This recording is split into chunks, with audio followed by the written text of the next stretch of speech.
quite a few years. Right. Went on into, I have never worked with the last owner, not this owner. When I gave up the cheerleaders, he brought somebody else in. Not Joe Robbie was gone; he'd already sold the team, and I lost interest around the time that he died. But it was throughout the 70s and 80s, right? Yeah. Around that period. Let me ask you, what do you consider the highlight of your career? What do I consider the highlight of my career? Just everything with, of course, doing the Gleason show, because something had occurred after I worked with Gleason on way back with Cavalcade, and after I was in the middle of the first year with Jackie. And what I had always wanted to do was a Broadway show. That was really what I was after, was to do a Broadway show. And Jackie had just moved to CBS, and we were starting to roll, and I was offered to do Gentlemen Prefer Blondes. And I wanted to do it. But I sat down with my husband. Oh, God, he was so wonderful. And I talked, and we talked, and we talked. He let me make my own decision, but he helped talk. I felt I didn't want to leave Jackie because he was just starting to roll. And after having been with him now, I was happy, but to do a Broadway show. But if that Broadway show doesn't make it and folds, I will already have been replaced with Jackie. And if he's happy with the one he's got, he's not going to, I left him. So that was one for Jackie.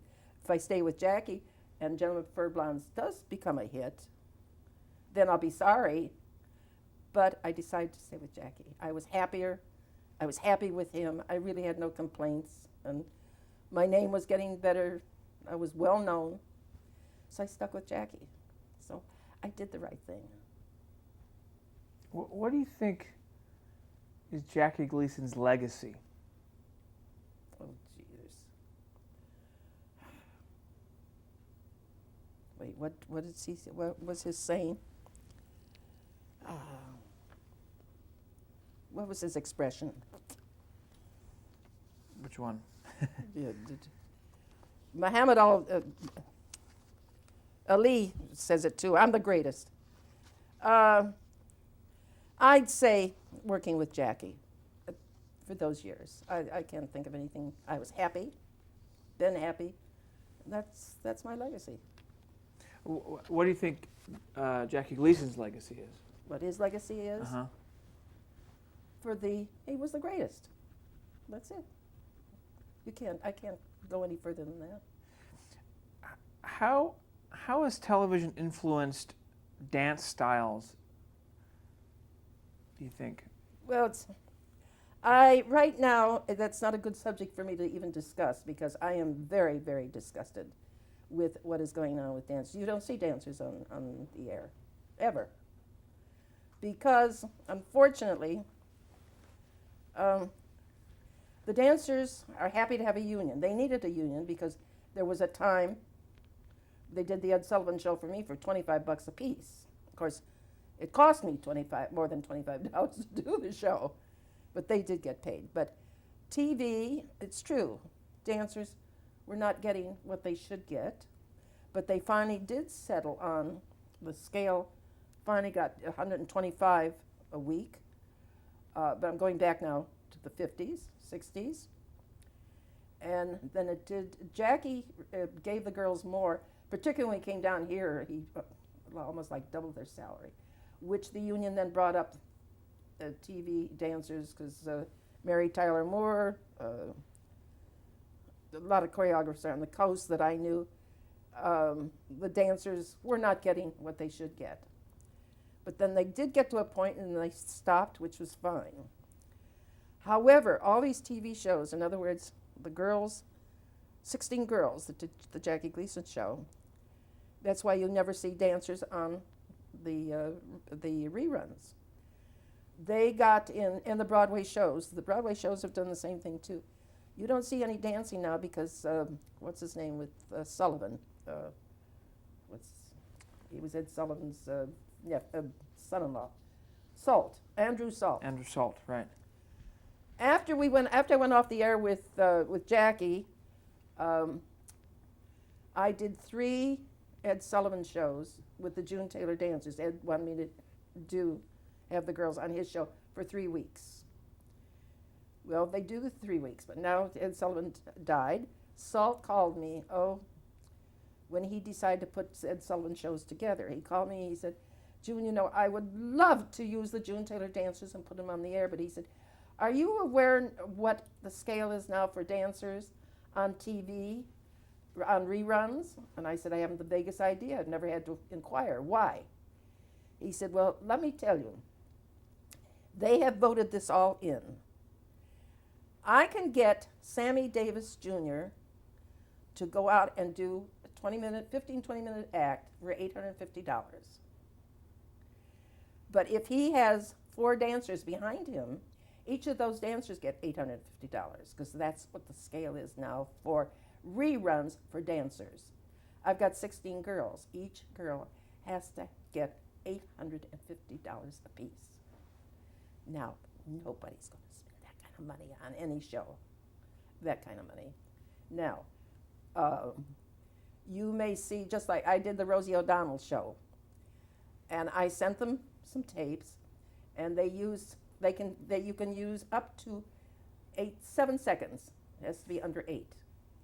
So they put 2, 7, and 7 of another number. It was a different show altogether.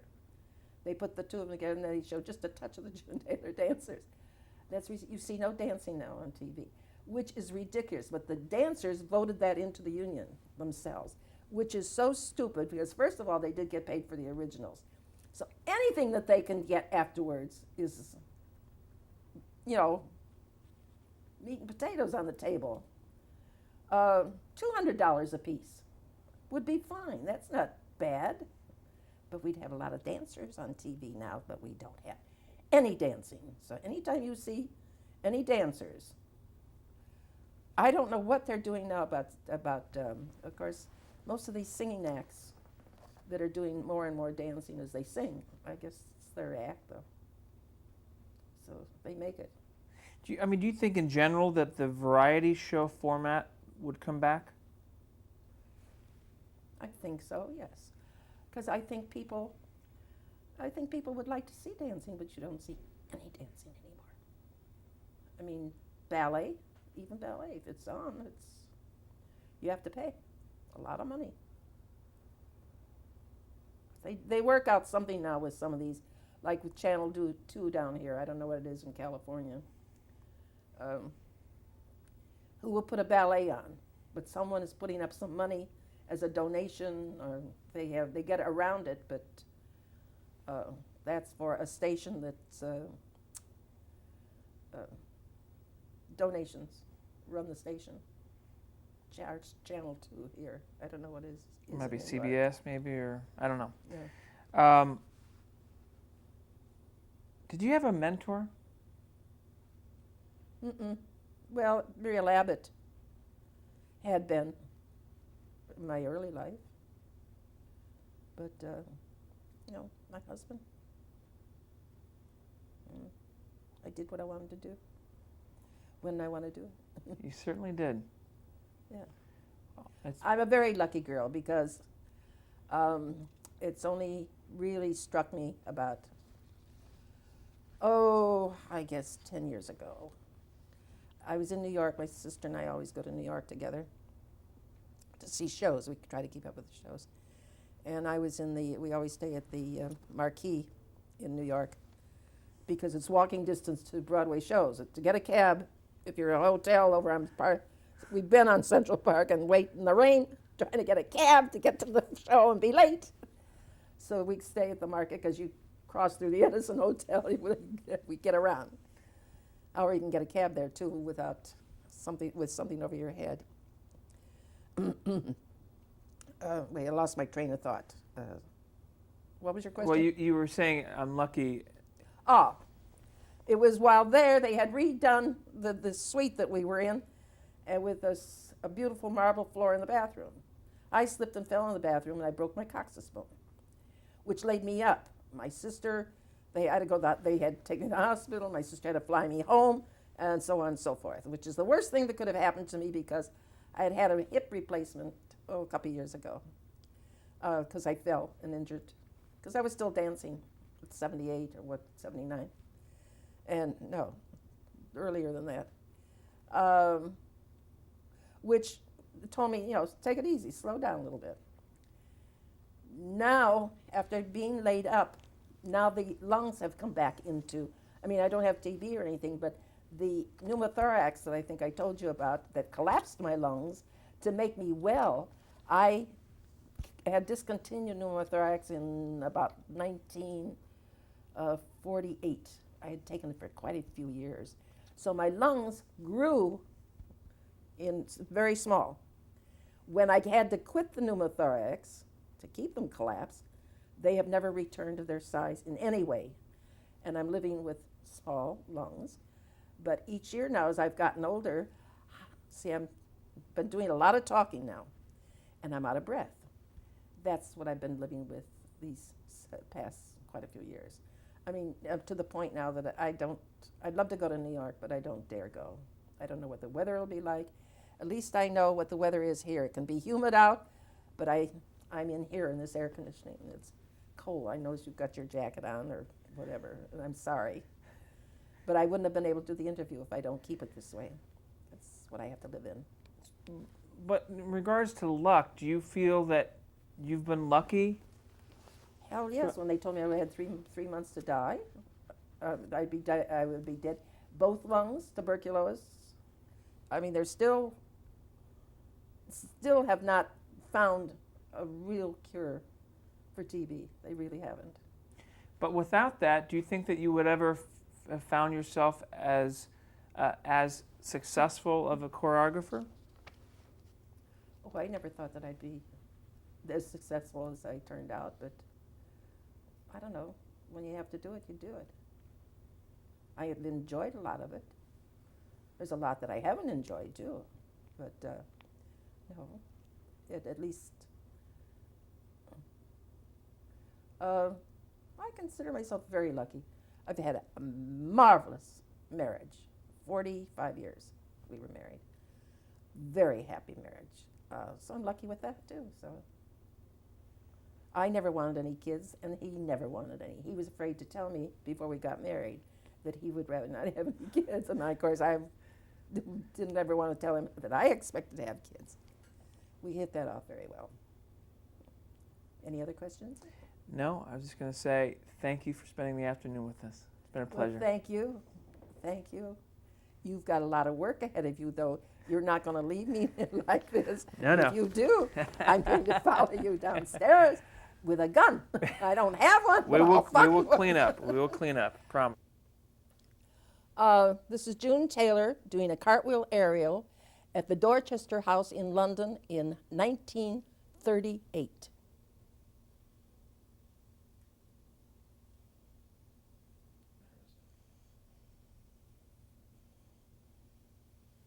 So naturally,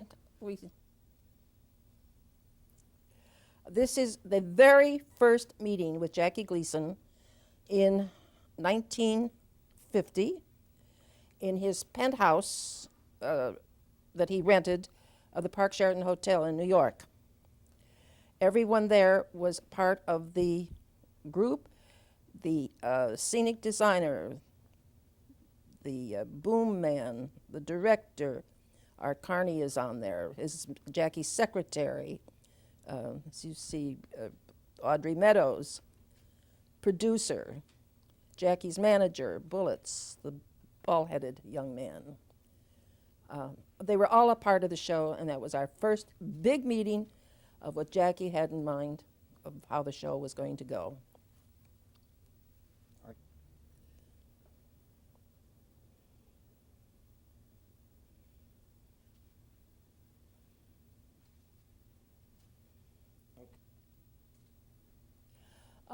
This is a dress rehearsal in the theater in Florida in about 1964, possibly in February. I have the sweater and skirt, and I'm trying to get the girls to watch their lines according to where they're on stage or adjusting, spacing, and so forth.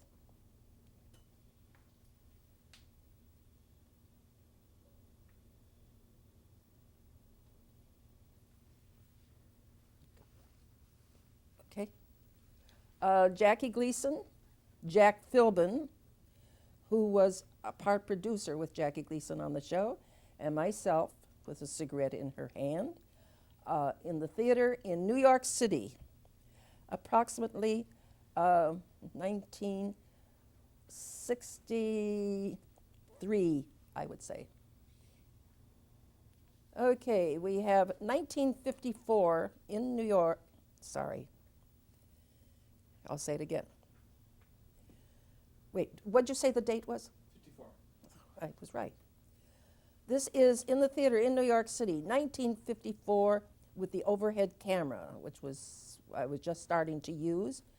And it was September of 1954, because Jackie wanted to do something a little different for the first show, and he wanted me to add 16 more girls, which I did. So you'll see 32 girls there in that circle.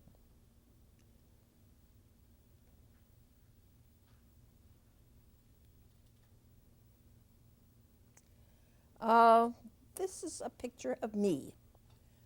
In New York City, I would say this was about 56, 57. This is 1968 in the theater, which is now called the Jackie Gleason Theater, here in Miami Beach. The 16 June Taylor Dancers. This was a great number.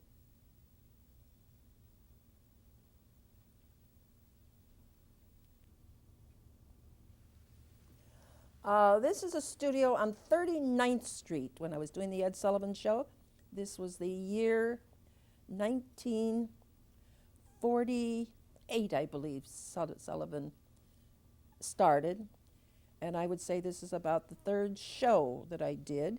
Tony Martin and Ray Block are discussing music. The orchestra is behind Ray Block, and I'm on the stage watching.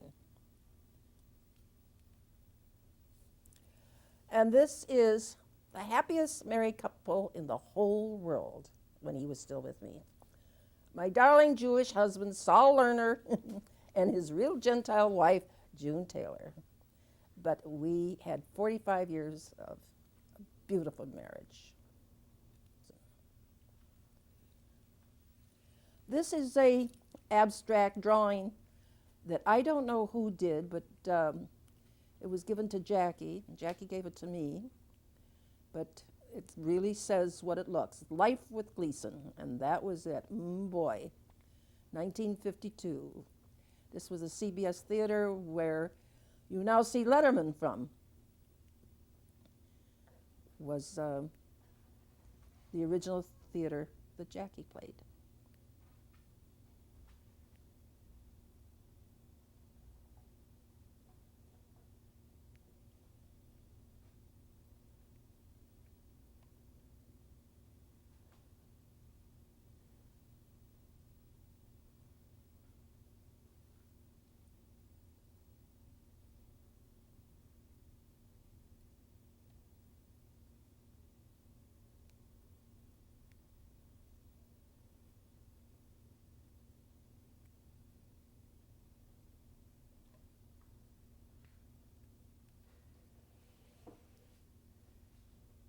Blankety blank, did you swear a lot? No, I wouldn't allow. There was one show when Milton Berle was going to come on, and so he had about 6 showgirls.